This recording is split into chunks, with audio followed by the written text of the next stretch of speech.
Sí. Sí, Venga. Hola, buenas noches. Un, un lunes más tenemos a nuestro compañero y amigo José Luis Monuera y hoy nos va a hablar de la pasión, cuando tú quieras. Y un besito para nuestra compañera Ana. y Dios ante todo que quiera, se mejore, Ana. Pues mira, totalmente. surge esta idea a raíz de una colaboración que he hecho en la radio en Onda Giralda sobre la pasión de Cristo, pero fue muy breve la colaboración. Entonces dije, bueno, pues ¿por qué no hace un programa especial, ya que se acerca la Semana Santa en Sevilla, y por qué no ve la representación de la pasión de Cristo en las distintas imágenes que procesionan por la ciudad de Sevilla, ¿no? Y entonces pues te lo propuse, me dijiste que sí, que estupendo y que para adelante. Y aquí estamos con la idea. Ante todo para los mal llamados capillitas, es decir, no están todos los que son ni son todos los que están. He hecho una selección de las figuras porque sería inmenso. Ten en cuenta que cada día salen un número sin par de cofradías y para poderlas nombrar a todas, ya que todas tienen una peculiaridad, todas tienen un aquel que las hace únicas y específicas, pero que no nos podemos extender. Hemos hecho una selección de cada uno de los momentos de la Pasión de Cristo y su representación en la imaginería que procesiona por las calles de Sevilla. Por eso se llama así, la Pasión en la iconografía procesional de Sevilla. Y empezamos con lo primero, nos vamos al Huerto de los Olivos y allí nos encontramos con que Jesús está pidiendo que le quiten el cáliz y está pidiendo renunciar precisamente por el estrés que le produce el saber que va a ser entregado para su sacrificio, ¿no? Y esto nos vamos a encontrar con que aparece una cuestión muy importante, que es la hematidrosis. La hematidrosis nos la cuenta San Juan, o sea, perdón, San Lucas, en el capítulo 22, versículo 44, que nos dice, y estando en agonía oraba más intensamente, y era su sudor como grandes gotas de sangre que caían a tierra. Y cuando se levantó de la oración y fue a sus discípulos, los halló durmiendo a causa de la tristeza, y les dijo, ¿por qué dormís? Levantaos y orad para que no entréis en tentación. La hematridosis es el sudor en la sangre, es una reacción inusitada de nuestro organismo ante diferentes situaciones anímicas adversas y puede dar lugar a la afectación de los vasos psicomotores, provocando un sudor de carácter sanguinoliento. Esto no es nuevo, es decir, esto ya nos lo cita Aristóteles y Teofrastro en sus diferentes obras. Y San Lucas es el único evangelista que nos describe este sudor en la sangre de Cristo, ¿no? Describiéndole cómo caía al suelo y él en el griego en el que escribe el Evangelio usa el término tromboi, que traducido no significa gota, sino que significa coágulo, es decir, que caía la cantidad de sangre en grandes borbotones y ya medio coagulada, ¿no? Aunque no fue admitido en un principio por la Iglesia, serían Hilario y Jerónimo quienes lo postularon alrededor del siglo IV. ¿Y por qué? Porque lo tomarían como un hecho milagroso y después se aceptó en un sentido metafórico, ya que la figura del Hijo de Dios no podía tener esa debilidad. Dos imágenes de la imaginería sevillana reflejan este tipo de sudor. Una, la imagen en la oración en el huerto y otra de Jesús cautivo en el abandono de sus discípulos. En la primera abundan las gotas de sangre en cara, cuello, frente y pequeños regueros de sangre y en la segunda se presentan en regueros de sangre en cuello y frente. Dado que no sufrió castigo alguno, todavía hemos de entender que es una muestra de la martirosis, ¿no? Vemos aquí a Jesús en la oración en el huerto de los olivos. Vemos los diferentes regueros de sangre, como decimos, todavía no había sido cautivo y por lo tanto no había pasado ningún tipo de castigo corporal, por lo cual la única explicación que tenemos es el sudor sanguinoliento. Vemos la figura como incluso del ojo sale también, del lagrimal del ojo sale también una gota de sangre. Lo vemos también los regueros en cuello. Vemos cómo caen las gotas. En Jesús en el huerto, como hemos dicho, la sangre corre por la frente y mejilla y en ambas comisuras de la boca, incluso se derrama desde el filo del ojo derecho, como hemos visto con anterioridad. Sin embargo, en el cautivo podemos apreciar los ojos ensangrentados y cómo resbala el sudor desde su frente. Lo vemos aquí como sin haber recibido ningún castigo, repito, cómo surge la sangre de su frente y de cada uno de los poros. Aquí es menos dramático que en la de Jesús en el Huerto de los Olivos. Y vemos aquí un ejemplo muy claro que hace Juan Manuel Miñarro para Jesús cautivo de Gilena, en la que el tipo de sudoración se correspondería más con lo que fue en realidad, ¿no? Después hablaremos de la figura de Juan Manuel Miñarro, porque para mi gusto es de los mejores imagineros que tenemos en la ciudad de Sevilla y que además, a raíz de sus estudios en la Sábana Santa y demás, porque él forma parte de la entidad que estudia tanto el Pañolón de Oviedo como la Sábana Santa, eh, ha realizado una obra de carácter escultórico en la que nos va a mostrar con toda su crudeza todas y cada una de las fases del suplicio de Jesucristo, ¿no? Vemos aquí el dramatismo de la imagen. Pasamos, Una cosa, dime. José Luis, yo pensaba que la sangre que se ha visto ahí en la imagen, ¿Mm? yo pensaba que era sangre, no era Es una mezcla de sudor sudor y en sangre. sangre. Sí. No, yo En, pensaba en que no. situaciones de mucho estrés, las personas pueden llegar a sudar sangre. Incluso Mm, pueden llegar en situaciones de mucho estrés a levantar un camión. Es decir, son circunstancias que se dan tan solo en unos momentos muy puntuales. Pero no es una cosa nueva, ¿eh? Ya te he dicho que ha habido otros escritores clásicos que han reflejado precisamente esa cuestión de la sudoración en sangre. Otra fase de la pasión de Cristo es la flagelación. Entonces, según las normas del Deuteronomio, recogía que el máximo permitido en el castigo para flagelar a un reo era de 40 latigazos menos uno, es decir, 39. Y este se reducía a 13, según Fabio Josefo, si el látigo era usado de 3 cuerdas. Claro, 13 por 3 son 39, es decir, el castigo era el mismo. Podemos leer en Deuteronomio 25:3 que dice literalmente, le podrán dar 40 azotes, pero no más, no sea que, en caso de seguir golpeándolo, la flagelación sea excesiva y quede envilecido tu hermano delante de ti. Para los romanos no había límite en el número de golpes. Eso sí, evitaban la muerte porque cuando se flagelaba era para posteriormente llevar a la cruz, ¿no? Entonces se debía de cumplir la sentencia para que no quedara incompleta. Se aplicaba el castigo sobre una columna truncada de entre 40 y 60 centímetros con una argolla donde era atado el reo, con lo cual el cuerpo estaba casi volcado sobre la columna truncada y se le obligaba a abrir las piernas para que ofreciera la espalda en completa eh, vulnerabilidad a los que iban a ejercer el castigo, ¿no? Vemos, por eh, ejemplo, hay una diferencia con respecto al uso del flagelo tanto por los judíos como por los romanos. Los judíos lo hacían con la mano izquierda y los romanos lo hacían con la mano derecha. Esto tal vez sea por el tipo de escritura, que ellos escriben de izquierda a derecha, mientras que nosotros escribimos de derecha a izquierda. Por lo tanto, la mano más útil es justamente en ellos la izquierda y en nosotros la derecha. En la figura de Jesús atado a la columna de la cigarrera se representa esta parte de la pasión con las heridas que muestran diferentes heridas longitudinales, es decir, a lo largo de toda la espalda, en zonas equimóticas. La equimosis es un término médico que se utiliza para describir una manifestación clínica caracterizada por una mancha de color violácea, azulada o incluso amarillento en la piel o en los tejidos subcutáneos. Viene a ser como una especie de moretón, pero la mancha es mucho más grande que el moretón.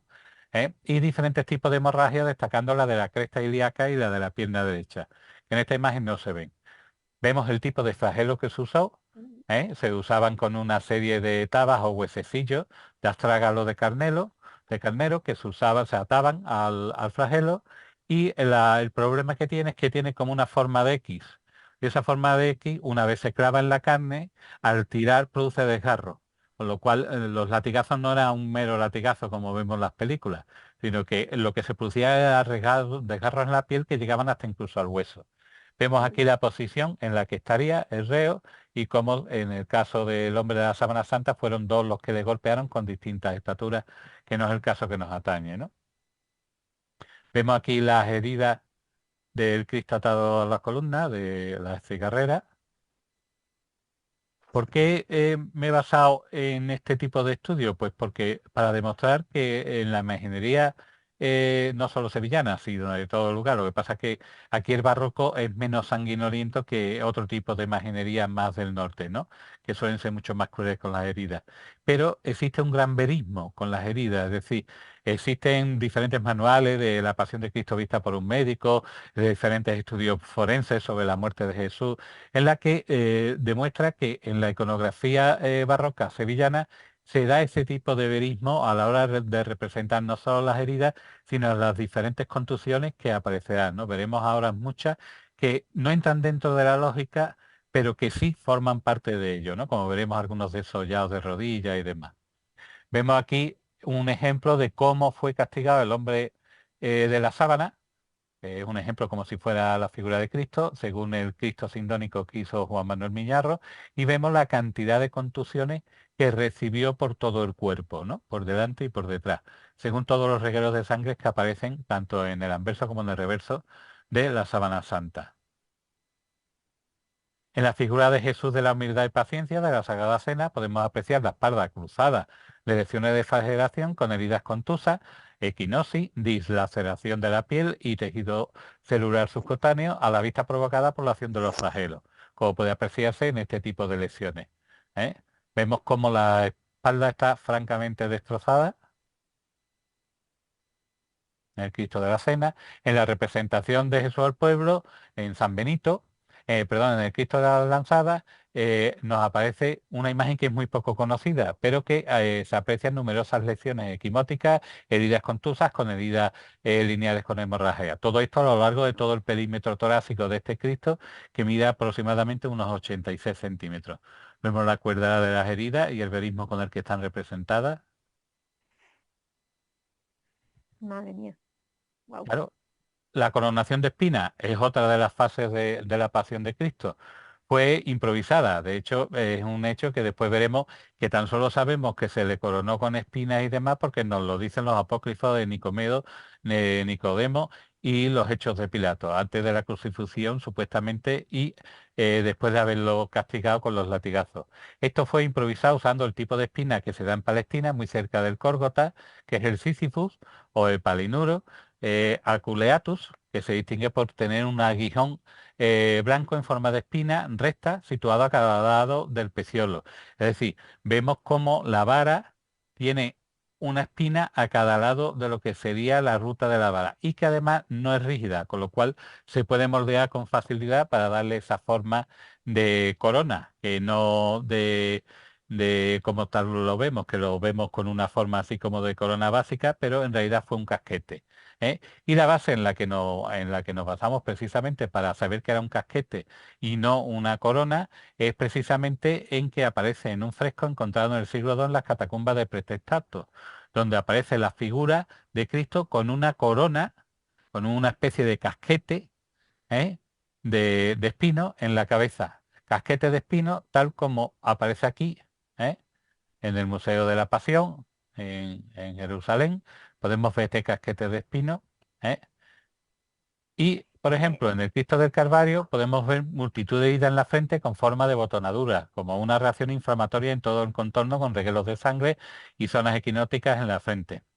Formas de evolución Sí. normales, porque si a ti te pinchan y después te lo retiran para crucificarte y te lo vuelven a poner, entre ese lapsus de tiempo, que puede ser más de una hora, es lógico, natural que se inflamara, ¿no? Como veremos, vemos aquí en la fotografía los restos de haberle quitado la corona para crucificarlo y habérselo vuelto a poner. Por lo tanto, los pinchazos de la corona se inflaman en ese periodo de tiempo entre una cosa y otra, ¿no?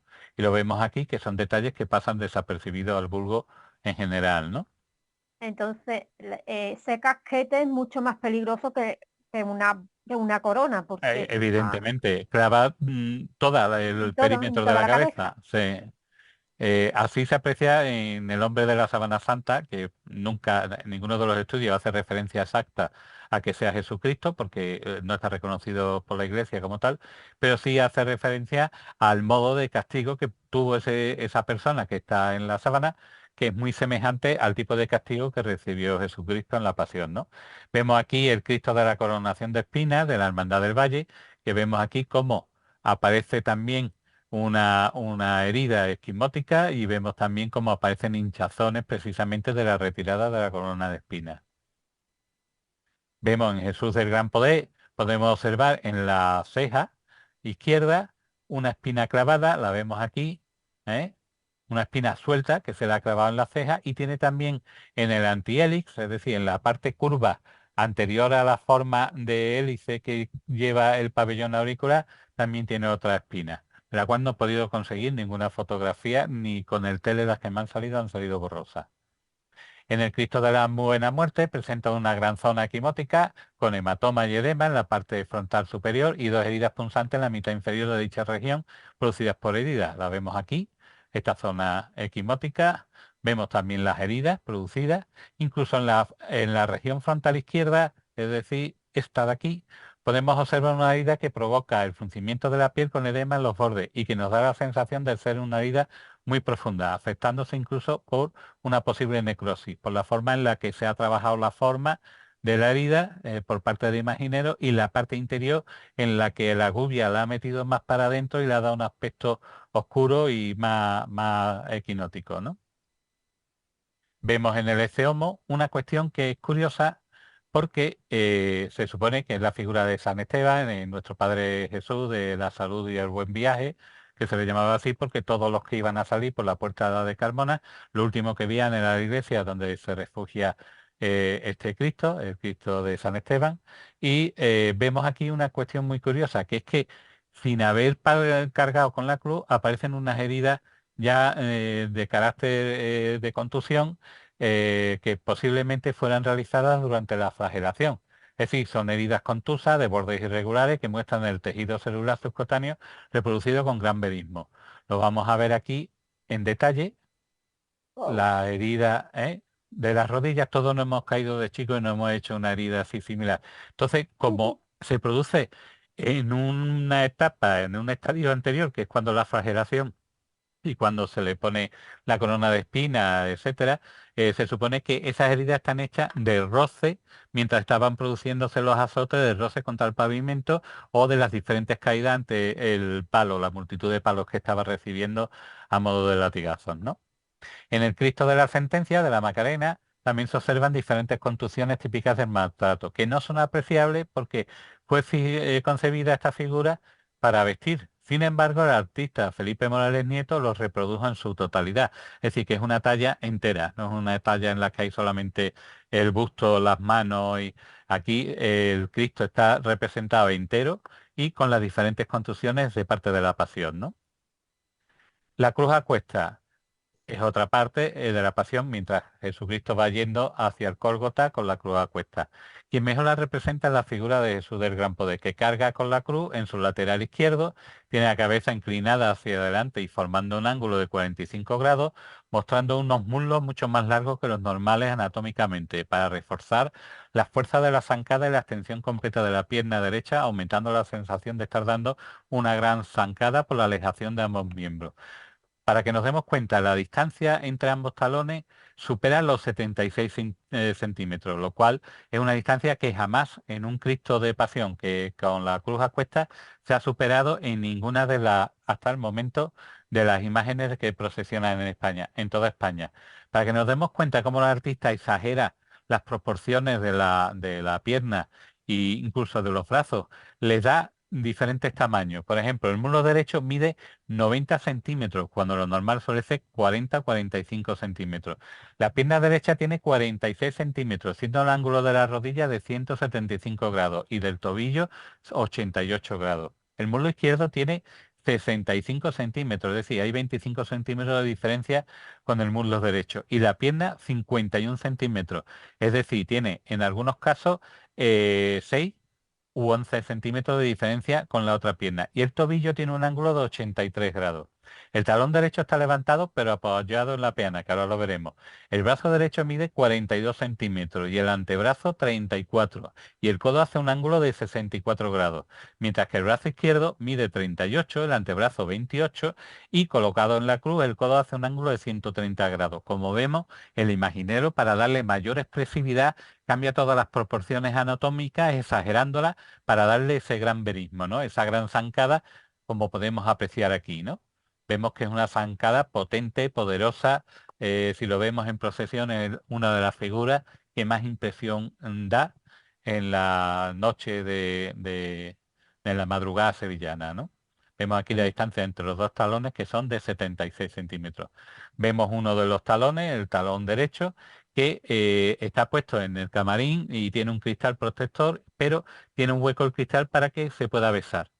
Vemos cómo está la madera cruda, no está la encarnadura que se ha perdido de la gente cuando pasa y besa, ¿eh? Es una de las pocas cosas que se puede hacer con respecto al Cristo de Jesús del Gran Poder, de una gran veneración en Sevilla y uno de mis favoritos, por supuesto. En el Cristo Ese de... Perdón, Jesús del Gran Poder, ¿de qué? ¿De Sevilla, Sevilla o Sevilla, de Sevilla. Es de Sevilla, Sevilla, Sevilla? Sevilla, sí, de San Lorenzo. En el Cristo del Descendimiento, es decir, la Quinta Angustia, podemos observar la herida producida en el cuello por el peso y roce de la cruz en su traslado al Calvario, con bordes irregulares, que la vemos aquí, con bordes irregulares y produciendo una clara dislocalización del plano muscular, manifestando un intenso color rojizo y amoratado.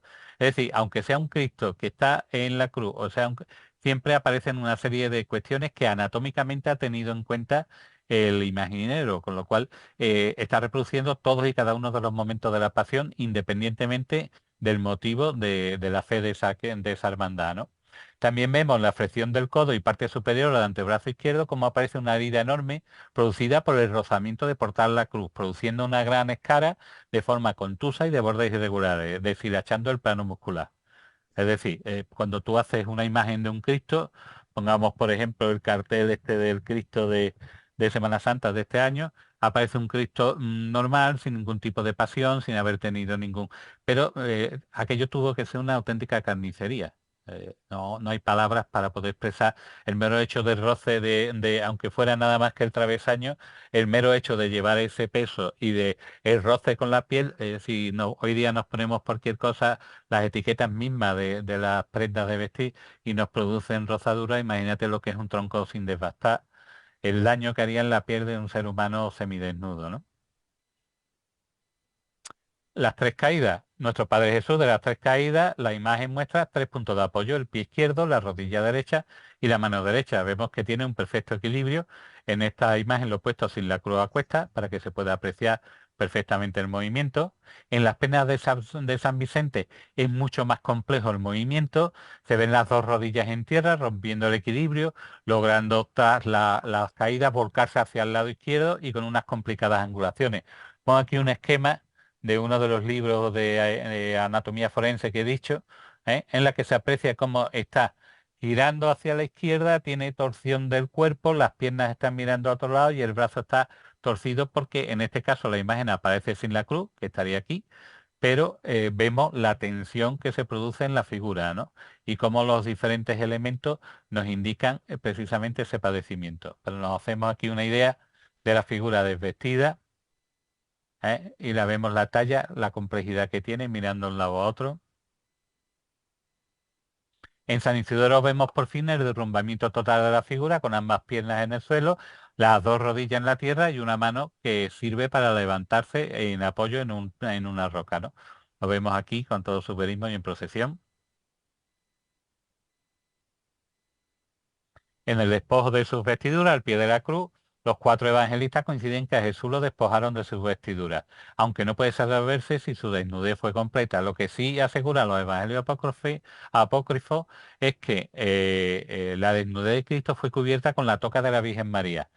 La túnica de Jesús, como no pudo dividirse por ser inconsútil, es decir, si se dividía entre los que le produjeron el martirio, dejaría de tener la utilidad de ser una túnica, por lo tanto se la disputaron a suerte. En este estado se representa a Jesús sentado en una peña esperando a ser crucificado, ¿no? Vemos ya muchas de las muestras de la pasión. Por ejemplo, en el Cristo de la Humildad y Paciencia de la Hermandad de la Cena se nos muestra de esta manera con una lesión en el rostro en la región malar izquierda y la espalda, como hemos visto con anterioridad, que representa dignamente el suplicio de la flagelación, ¿no? Llama la atención en nuestro Padre Jesús de las Penas un detalle que junto a su pie izquierdo aparece una florecilla tallada con 5 pétalos de forma pentagonal y que roza los pies del Cristo junto a la retracción lateral del pie izquierdo flexionado en 120 grados, ¿no? Esta imagen de la flor lo que representa es la inmortalidad y la posibilidad después de la resurrección. Pero también las 5 puntas podría representar el triángulo de la figura de Dios Padre y Espíritu Santo y la figura del hombre y de la mujer, ¿no? Formando el número 5, que es el número completo de la unión de la divinidad con la mujer. Pero eso ya entraríamos en simbología y no es lo que nos atañe en este momento. Pero sería interesante hacer uno sobre la simbología de cada uno de los elementos que aparecen en los pasos, porque están cargados de simbología a cada uno de ellos. Pero eso no sería para una cuestión de 50 minutos, sería una cuestión ya mucho más larga, ¿no?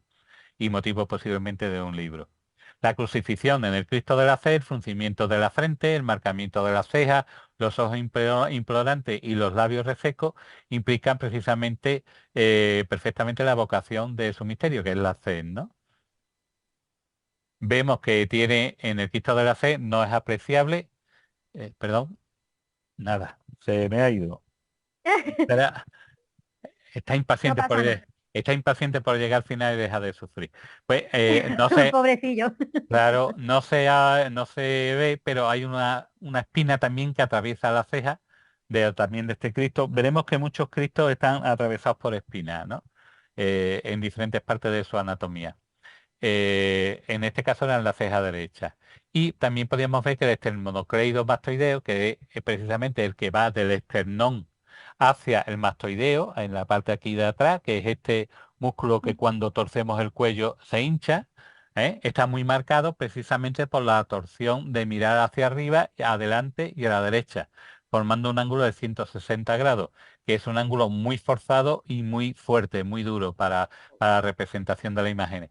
En este caso, los pies están clavados en el madero por separado. Hay muy pocos Cristos, tan solo hay dos que están colgados por la muñeca y tan solo hay un par de ellos también que le han puesto un clavo a cada pie, ¿no? No forma parte de la tradición iconográfica del barroco sevillano.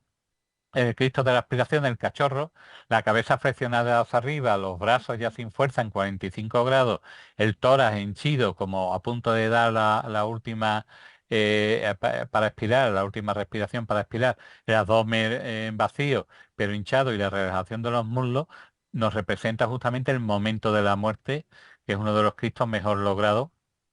Dice la leyenda que fue porque vio cómo apuñalaban a un gitano y el artista, el imaginero, tomó apuntes del rostro de la muerte del gitano antes de morir, ¿no? Allí en Triana. En su rostro la nariz afilada, como síndrome de premuerte, además de los párpados y hundimiento de las bolsas adiposas de los pómulos, incluso el señalamiento de las cuencas orbitales y la aparición de livideces precadavéricas, ¿no? Todo eso lo vemos perfectamente en el rostro, la nariz afilada, la pérdida de la parte adiposa de los pómulos, cómo se aprecian las cuencas, cómo los párpados se vacían, se quedan mucho más huecos. Y en su rostro aparece la opacidad de las córneas ocurriendo justamente antes en un lado que en otro, como pasa en la realidad. Cuando vemos una persona que está a punto de morir, vemos que una de las córneas se vuelve más opaca y posteriormente la otra, con la clara oscuridad o mancha esclerótica que impresiona tanto que se llama el signo del Archer o mancha ocular, ¿no? Vemos aquí que está representada esa mancha ocular del Archer en el ojo derecho, mientras que en el izquierdo todavía no se ha presentado como síndrome de premuerte, ¿no? Vemos por eso que, como digo, los imagineros sí se toman la molestia de conocer aspectos de la muerte, de conocer aspectos de la pasión de Cristo que a la mayoría de las personas nos pueden pasar desapercibidos, pero que ellos dejan perfectamente desarrollado en su obra artística, ¿no?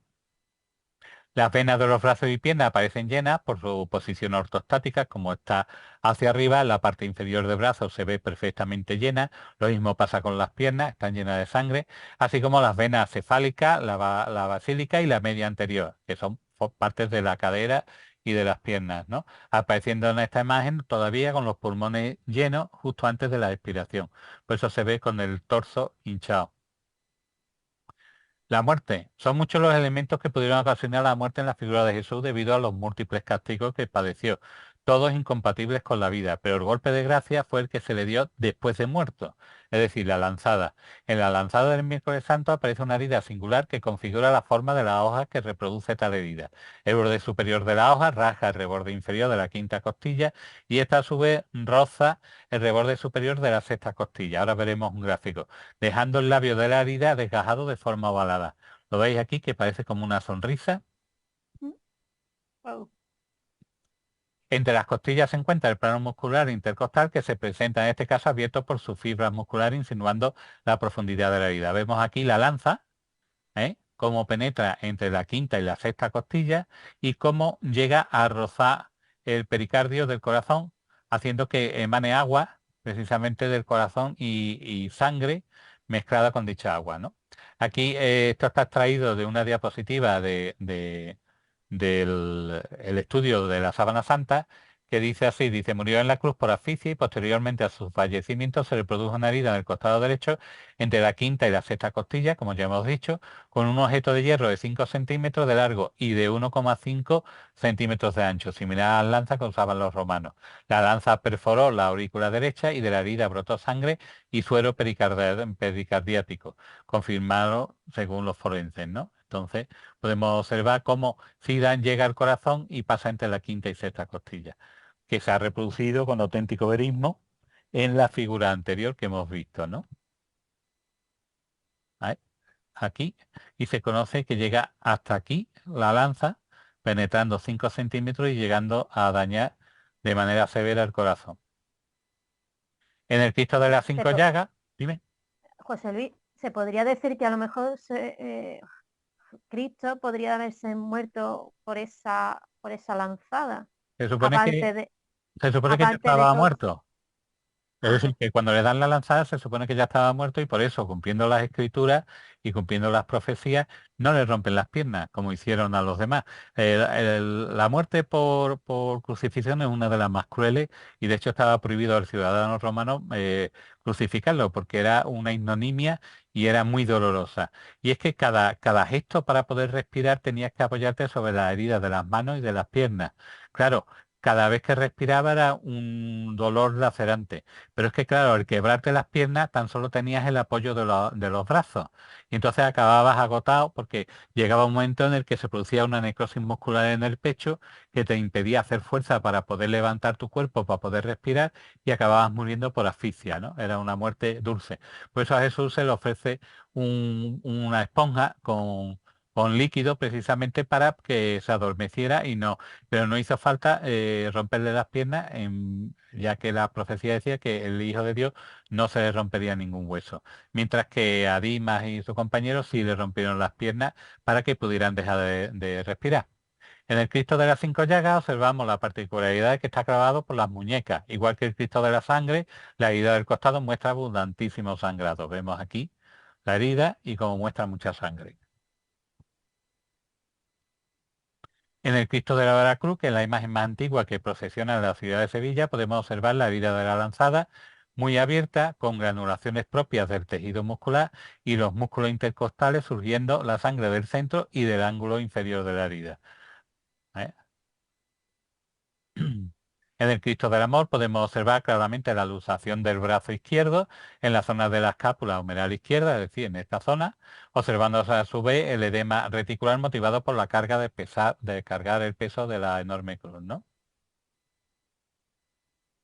Que en un Cristo crucificado no tendría por qué representarse sino ese tipo de martirio que padeció. En el Cristo de la Misericordia del Baratillo aparece con todas las características de la muerte. Una herida contusa en la frente, caída de la cabeza sin contractura, boca entreabierta y ojos cerrados, mantiene flexionada la rodilla como la postura que mantuvo en la cruz. Los pies, sin embargo, no caen mostrando el predominio del músculo extensor de los dedos del pie que no se encuentra diferenciados en la talla.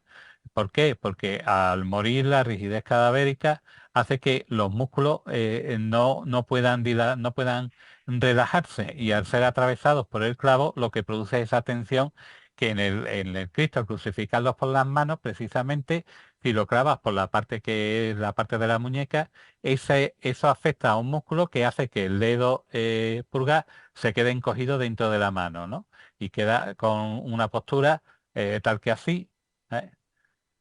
que queda, que veremos que después Miñarro así lo reproduce en uno de los Cristos que ha hecho con gran verismo, ¿no? Vemos aquí el estudio anatómico perfecto del Cristo del Baratillo, del que soy hermano desde el que nací. Vemos en su tórax que está hundido porque ha perdido ya el aire que contenía y tiene una representación exacta de la muerte. Vemos la caída del brazo, vemos incluso, no se aprecia aquí, pero tiene en la clavícula una pequeña luxación. Vemos cómo los dedos están contraídos ya con el rigor mortis, cómo van empezando a cerrarse desde el segundo dedo hasta el quinto, para que la mano quede después convertida en una figura a modo de garra. La fotografía la hemos sacado de la base de la hermandad y el autor es Joaquín Galán. En el Cristo de la Caridad de Santa Marta, también de Ortega Bru, vemos que la cabeza cae en 45 grados hacia el lado derecho y se señala aquí, sí, se puede apreciar perfectamente una contusión en la clavícula izquierda, precisamente del tema de llevar la cruz. La herida del costado no sigue la línea de las costillas, es decir, ya que al descolgarlo el cuerpo no debe forzosamente coincidir la herida de piel con la más profunda muscular por la tensión de la piel en la crucifixión, dejando ver el plano muscular intercostal. Es decir, al estar con el brazo extendido, la piel está estirada. Cuando se produce la herida, la piel estaba estirada, pero al descenderlo, la piel vuelve a su sitio y tapa la misma piel el daño producido en el plano muscular. Pero sin embargo aquí no se aprecia como la piel, la herida parece superficial precisamente porque la piel ha vuelto a su sitio una vez ha perdido la tensión de la cruz, ¿no? De estar colgado en la cruz. Las manos muestran la rigidez de los dedos que se van flexionando progresivamente del segundo al quinto dedo, lo vemos en las dos manos. ¿eh? La sangre coagulada hacia abajo nos indica que es una hemorragia expensa de la sangre venosa agolpada en la herida, que se expulsa además con violencia al arrancar el clavo por seguir la ley de la gravedad aún después de muerto, evidentemente. Los pies conservan la rigidez de la postura en la cruz, situando la herida de los clavos en dicha posición muy alta con respecto a la de los demás crucificados. Es lógico porque si tú haces pasar un clavo entre los pies, después por detrás se va a ver a una diferente altura de cómo está por delante, ¿no? Precisamente de apoyar el pie para taladrar con el clavo. El Cristo del Santo Entierro, podemos apreciar a un Cristo muerto depositado en el sepulcro en completa relajación cadavérica, mostrando lividez y manchas hipostáticas propias de su estado y mantiene los ojos cerrados. En las manos perforadas por los clavos, que vemos que son clavos de forja porque son con cabezas triangulares, aparecen los dedos en semiflexión con rigidez cadavérica y con el predominio de los músculos flexores.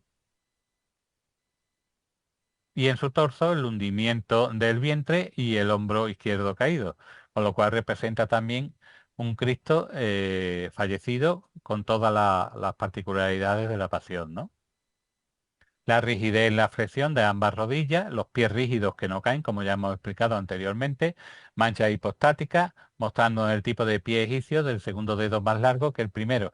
Las heridas de los clavos aparecen de forma triangular y redondeadas en los planos más profundos, como podemos apreciar aquí. Vemos que aquí está en la parte delantera, están más altos que en la parte posterior, que está mucho más bajo. También en los pliegues plantares se observa la misma rigidez cadavérica y la deshidratación propia herida de los pies no coincidía porque precisamente por la posición de los pies, si tú clavas aquí, aquí aparecerá más atrás y que precisamente los pliegues plantares observan la rigidez cadavérica y la deshidratación propia del cadáver, apareciendo los agujeros, como hemos dicho, retrasados, ¿no? Y esa forma en la que se quedan los pies por la posición que han tenido en la cruz. Aunque en la imaginería hemos visto todos los estadios de la pasión, todos están reflejados en el Cristo que hace Juan Manuel Miñarro para la Hermandad de los Estudiantes de Córdoba, en la que representa con gran verismo, como podemos ver aquí, todas y cada una de las heridas de los latigazos. Vemos aquí la nariz contusionada, vemos la herida del bastonazo en la cara, vemos todas y cada una de las heridas de las espinas, vemos que lleva un casco, para que nos demos cuenta, porque Juan Manuel Miñarro se ha basado en la figura del Cristo sindónico, Esta talla es también de Juan Manuel Millaro, que está basado precisamente en la figura que está contenida en la Sábana Santa, en la que ha reproducido todas y cada una de estas heridas. Son fiel reflejos de lo que está aquí en la Sábana Santa con sus distintos regueros de sangre y demás. Entonces, es una figura que la verdad es que impresiona el castigo corporal que tuvo que sufrir esta criatura. Vemos que la piel representa el aspecto exacto de una persona muerta hace una hora. El vientre con la crucifixión se hincha, la parte inferior del vientre. El brazo derecho está dislocado, apoyarse el crucificado en él durante el proceso de asfixia. En busca de aire, como hemos dicho antes, se tenían que apoyar los brazos para poder respirar. Y esto acababa produciendo un problema en la parte pectoral que acababa produciendo una necrosis y por lo tanto el fallo del músculo, y al no poderse apoyar automáticamente morían por asfixia, ¿no? Y el pulgar de las manos, como hemos dicho anteriormente, está hacia adentro de la palma como reacción del nervio cuando un objeto atraviesa la muñeca, ¿no? Que podemos apreciar aquí cómo está contraído el dedo hacia adentro por efecto precisamente de trasladarle la muñeca. Y ya está.